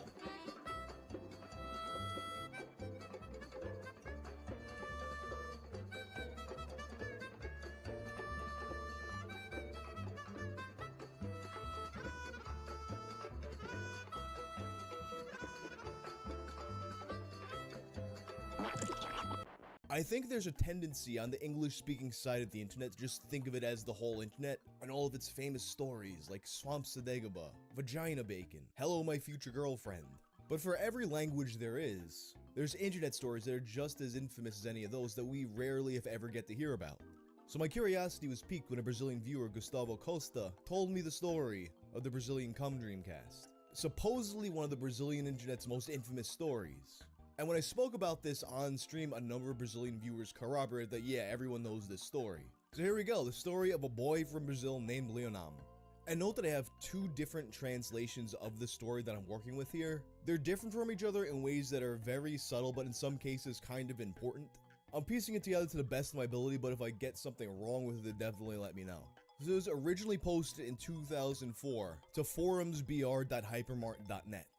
The original posts aren't on the Internet Archive, unfortunately, however, they've all been compiled together in a text document. The collection of posts begins with a disclaimer. Attention, this message has a little adult content. It is not recommended for females, vert your eyes ladies, or boys under the age of 11 who are likely does not have the knowledge required to understand the subject of the text. What's great about that is the boy in the story is 13, so it's like, yo, us 13-year-olds, we're grown enough to talk about these kinds of things. You 11-year-olds, though, you're gonna have to wait till you're grown-ups like us 13-year-olds. It's the funniest text of my life. The worst thing is that Leonan is real, really. You'll see. The 13-year-old boy, Leonan, had received a Sega Dreamcast for his birthday. This was not even a month prior, and as he had said, he had done everything possible to get his parents to buy this for him. Then one day, he's playing a pirated version of Crazy Taxi. Finishes up, takes out Crazy Taxi, so he can replace it with the boot CD you need to play pirated games. But with the lid still open, suddenly everyone else goes out. He has the home all to himself, so he gets an idea. Now's his chance. He's gonna go look at some naked ladies on the computer and rub one out. So he's standing in front of his computer looking at a website that he found on these very forums. He's doing his thing and he gets to the point where he can no longer contain himself. He doesn't want to get anything on his monitor or his keyboard though that are right in front of him, so he quickly turns to the left. Unfortunately for Leonan, what is to the left of him is his still open Sega Dreamcast, which he promptly nuts inside of. At this point, he doesn't know whether to laugh or cry. He cleans it up to the best of his ability, but that dry residue is just too much for that poor laser lens. That shit's not working anymore. So cry it is. Desperate for solutions, Leonan goes to the forum to see if anyone has any ideas about what he can do. My mother is going to kill me when she finds out that paid 750 reals and I already broke it. It is on warranty, but how will I tell the men on the store? How will I clean the lens now? Help me please. I will never masturbate again in my life. Unfortunately, since the original thread isn't archived, we can't see people's responses. I imagine it was mostly just people laughing their asses off at him though. The next day, Leonan makes another thread. He rushes back home to check up on his Dreamcast. However, as soon as he gets through that door, his mother's already waiting for him with the Dreamcast on the couch, looking like what he describes as a general.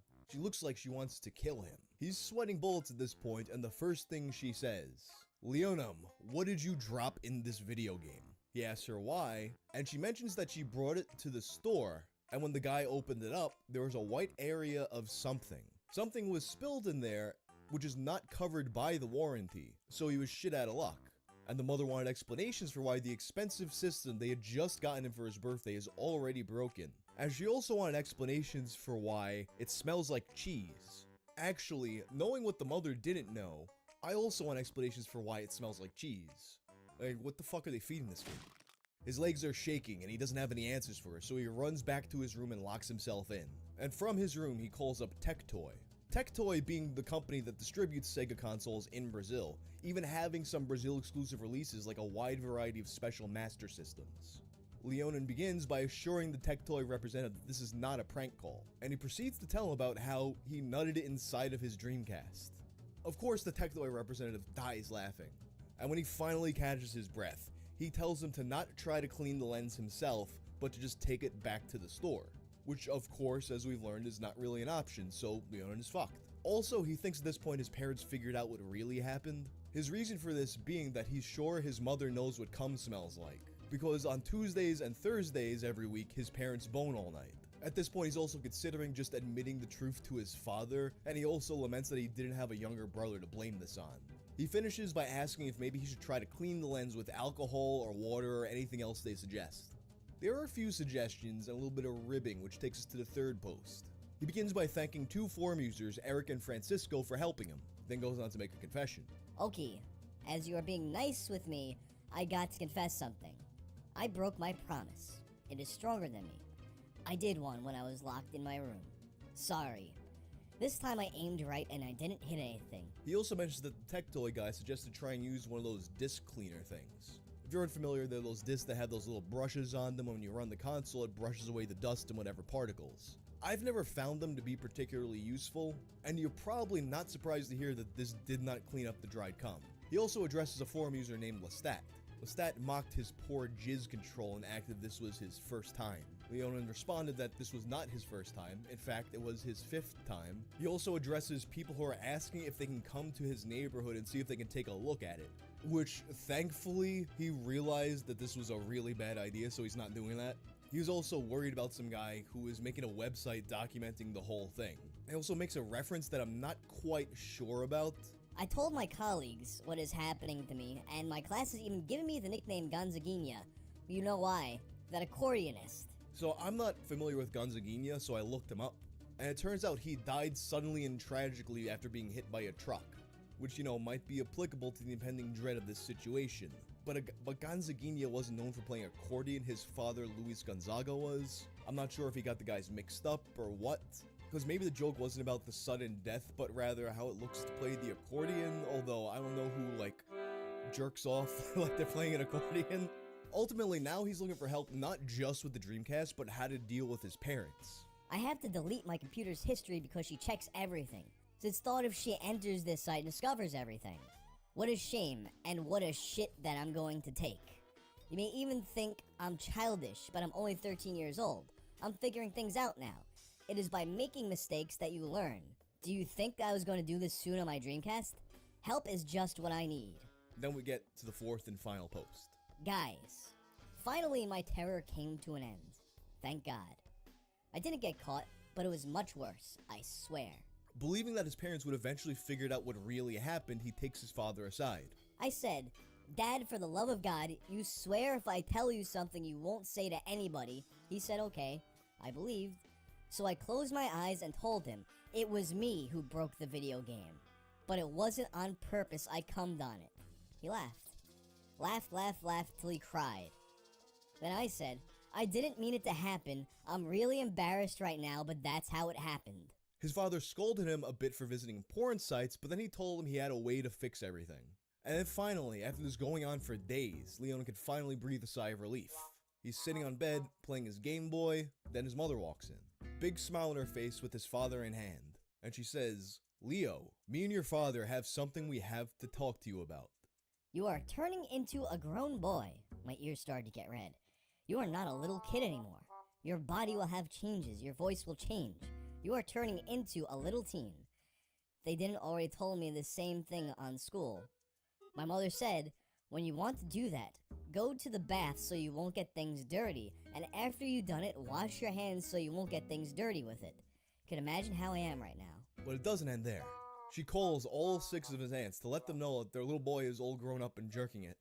She also tells his grandmother, as well as the girl who works at the house who he notes is hot. Afterwards, he gets a phone call from his grandmother telling him that he has no morals and he has to stop this immediately or he's gonna burn in hell. And he notes that his family likes to gossip a lot, so by now all of his cousins definitely know, so he's not looking forward to seeing them again. Ultimately, his father takes the Dreamcast to the store to get repaired. They're charging 450 reals for just the lens. That's without labor costs. So for that price, Leonin considers just simply importing a Japanese Dreamcast. He says that's probably better anyway. Leonin, who is now traumatized by masturbation forever, leaves with these words of wisdom. To old people on this forum who tried to help me, thank you. Do not masturbate close to video games. May break. This had to be in the manual of the device. Thanks, friends. That's the story of the Brazilian cum Dreamcast. The level of access that fans have to celebrities has never been greater. It used to be that maybe you had an address to send a fan letter to, and maybe you would get a generic letter back and a glossy photo. But if you wanted to get any kind of peek behind the curtain, you had to wait for them to go on The Late Show to shill their latest project. It was a situation that worked really nicely for Hollywood types back in the day, but we don't live in that world anymore. Today, you can instantly irritate your favorite celebrities at the push of a button. But this is only a relatively recent development, and it didn't come without some growing pains, and perhaps one of the greatest moments in that evolution was the ill-fated Woody Harrelson Reddit AMA. The day that Redditors were given a chance to ask Woody Harrelson anything, and boy did they ask him anything, and boy did he not answer any of it. So for today's episode of Tales from the Internet, can we please keep this about Rampart?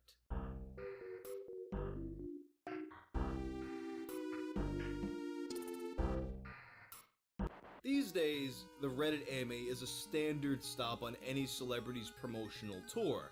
It's as commonplace as going on a late-night TV show or the morning news. All different kinds of people have done AMAs at this point. Actors, musicians, scientists, even Obama did an AMA. But the thing about AMAs is that they can vary a lot in quality. Sometimes you'll have people who want a more curated experience, so a Reddit representative will just give them what they believe to be the best questions, and they'll answer them sometimes in a video. But really, AMAs are at their best when the person is really there on Reddit answering the questions in the moment, and answering any questions, even the hard ones. And that kind of AMA is the exact opposite of the notorious Woody Harrelson AMA. It all starts with a movie called Rampart. Rampart was a police drama with a star-studded cast including people like Woody Harrelson, Ice Cube, Steve Buscemi, and more. And if you were to go right now on Google and look up Rampart, you would see that some of the suggestions include Rampart Reddit AMA and Rampart Woody Harrelson AMA. But Woody Harrelson didn't actually have the first AMA about Rampart. It was on January 10th of 2012 that Oren Moverman, the writer and director of Rampart, stopped by Reddit to talk about his upcoming movie. Hello Reddit, I am Oren Moverman and I'm in LA getting ready to release my new film Rampart, which opens in theaters on February 10th with Woody Harrelson and many other faces you'll recognize. I've got someone manning the keyboard throughout the day and will be back to answer questions at 12 EST and then again later in the afternoon. AMA. And Oren's AMA went really well. They asked him all kinds of different questions on a number of topics, questions about his creative process, advice for getting into the industry, what it was like to work with Woody Harrelson. There were very few questions that were actually about Rampart itself, which is fine for an AMA because the point of an AMA isn't to really blindly shill something to an audience. It's about actually connecting with the audience and building a relationship with them. It's about interacting with the audience, you know, something that you can do on Reddit that you can't do on TV. And it's clear that Oren understood this, but if you scroll to the top of the thread, you'll see comments indicating that someone else didn't quite get it. Have you considered talking to Woody about how to do an IMA? Are you aware that he is totally obsessed with you and that you are pretty much the only person he ever talks about? Has Woody lost his mind? You might want to do some damage control. You seem like a pretty normal, down-to-earth guy, but Woody or his PR bimbo really screwed the pooch on this one. Might have cost you a lot of money due to lost fans. Woody Harrelson's legendary Reddit AMA would take place a month after Oren's, in February, a week before the movie came out. Hi Reddit, it's Woody here. I'm in New York today doing interviews for my new film Rampart, which opens in theaters on February 10th. I'll be checking in from 3 to 4 EST today and we'll get to as many of your questions as I can, so start asking now. Be back soon. And in all fairness to Woody, the deck was stacked against him from the start, and the reason I say that is because very quickly, this became the top voted question. I swear this is allegedly a true story. I went to a high school in LA and you allegedly crashed our prom after party, Universal Hilton. You allegedly ended up taking the virginity of a girl named Roseanne. You allegedly didn't call her afterwards. She allegedly cried a lot. Do you remember any of this and confirm, or have you allegedly been so knee-deep in Hollywood pootie for so long that this qualifies as a mere blip? And even before Woody got a chance to answer a single question, people kinda had a sense that this wasn't gonna go so good. Woody is like, fuck, what have I gotten myself into? Welcome to Reddit, buddy. He got himself into Rosanna. What the fuck? Did you think she and Woody fucking Harrelson were gonna start dating? Full credit to Woody Harrelson though, this was the first and one of the very few questions that he actually answered. First of all, it's not true, and second off, I don't want to answer questions about that. Let's focus on the film, people. And a user named Jota quickly instructed Woody on a Reddit AMA is supposed to be. You said AMA. That means ask me anything, not ask me anything with regards to this movie I'm pushing. But it's understandable that Woody Harrelson would want to shift the conversation away from uncomfortable allegations about his personal life and back onto the movie he came to talk about. But it was that first response that would plant the seed that would become fully fertilized by the next response. The reason I love seeing you in movies is that you always seem so natural, well-adjusted, and in character no matter the role. What has been your most difficult role to prepare for and why? This character in Rampart was the most difficult. I have a hard time seeing myself as a cop, being slightly anti-authoritarian, so I really had to immerse myself in that mentality. It was a challenge, but it was one I was psyched to meet, especially working with Oren Moverman. So you were more comfortable playing a serial killer in Natural Born Killers. No, he just isn't promoting Natural Born Killers right now. More questions were asked, but with similar responses. Out of all the roles you played, which has been the most rewarding, most difficult, and most fun? And if you are willing to answer, what's the one role you wish you didn't take? Can I say Rampart? It really took over my life for a while. I wouldn't say fun is the operative word. Well, there was a lot of... The great thing about working with Oren is, he gives you an incredible playground, and all the tools, great direction, wonderful words to say, and inside of that he says, go play. Working with Oren, he's adaptable. If he finds this is working, he commands you, tells you to keep going. He's always pushing the outer limits. As for the other roles, well, if they don't specifically come up in conversation, I don't give them much thought. Another person asked him about whether or not acting takes over his life, which of course he managed to circle around back to his character in Rampart. I will tell you, it can really take over your life for a while. As I said, with my family, it's a strong bond, so that helps, but I relate to a character and his love of his family. For example, I have 3 daughters. Dave Brown has 2. That pain he was feeling when things are not going so well. That I can really sink my teeth into that. Sink my emotionality there. Who the fuck asked you about your family? Who's Dave Brown? What the fuck are you talking about? You need an adult?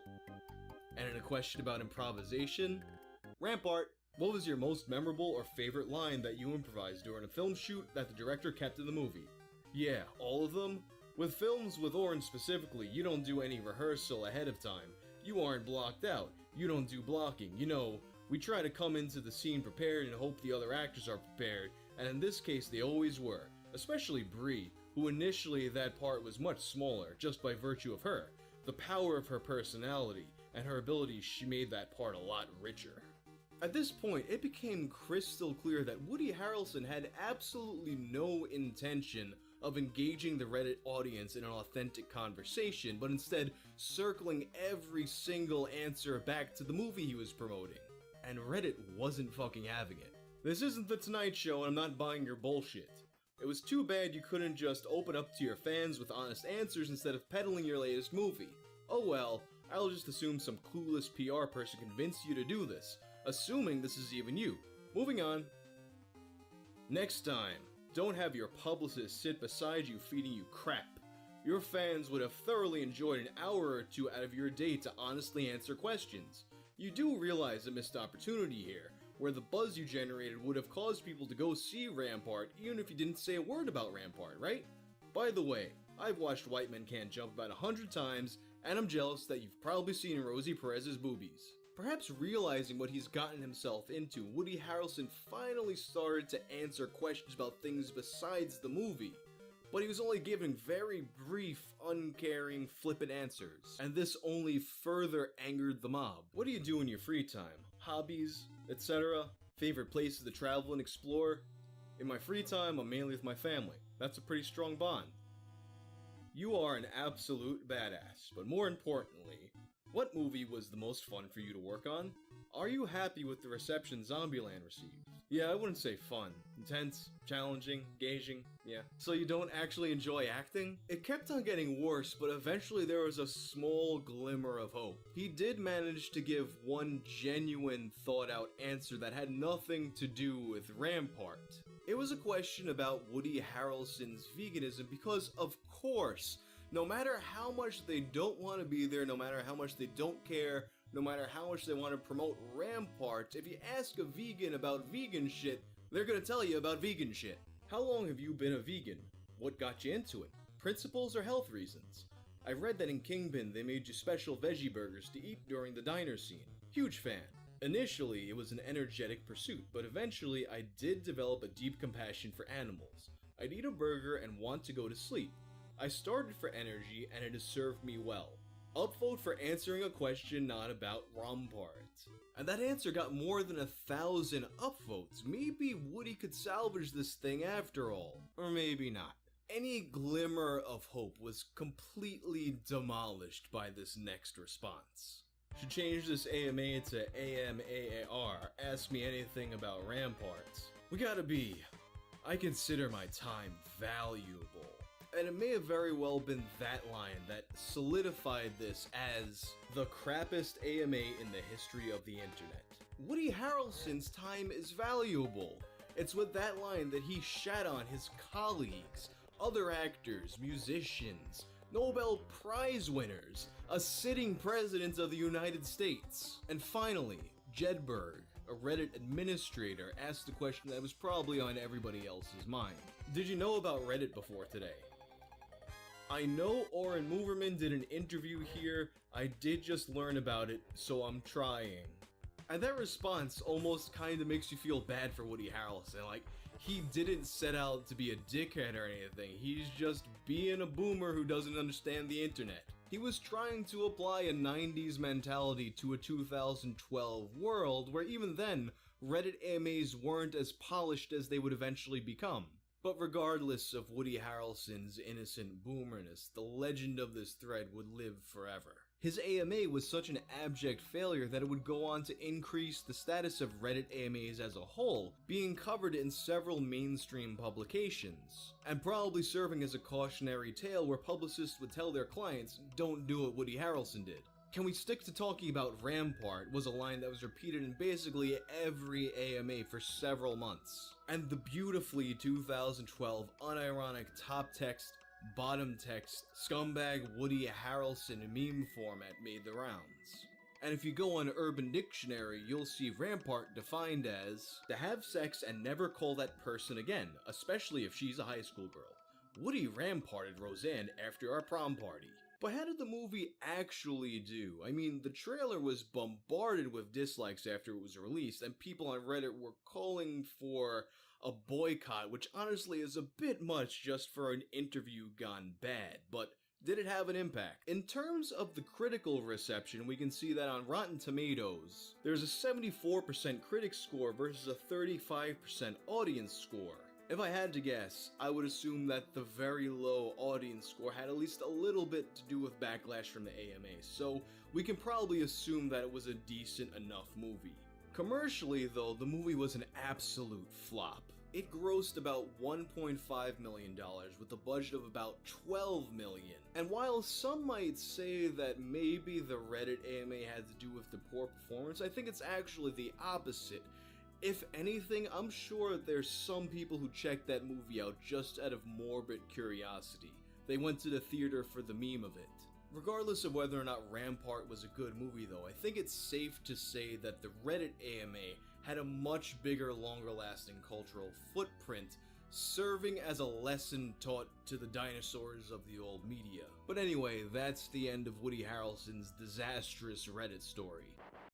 When Silent Hill first came out, I think a lot of people expected it to be some kind of cheap imitation of Resident Evil. Those games being as successful as they were, I think it became pretty clear that survival horror was here to stay. But while most of the imitators are largely forgotten about, Silent Hill, despite, Konami doing Konami things, maintained a legacy that's lasted nearly 20 years. What made Silent Hill so different was that it took a vaguer, more supernatural and atmospheric approach to horror. It left a lot to the imagination, and this vagueness led to a lot of discussion and fan theories, and not just, the lame kinds of fan theories you usually hear for everything about how all the main characters are really dead, or, every character is secretly Jesus. Those kinds of theories for Silent Hill do exist, but they exist for basically everything. Meanwhile, Silent Hill is also host to a lot more complex theories. Like the idea that Silent Hill is the nexus point for a bunch of different parallel dimensions.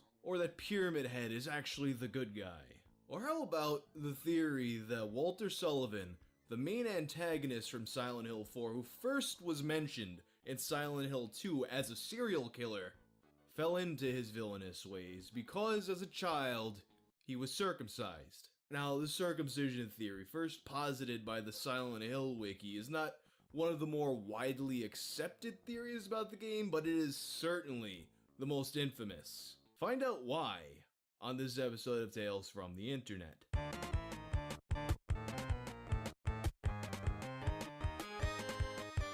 Oscar Mayer wieners are all meat.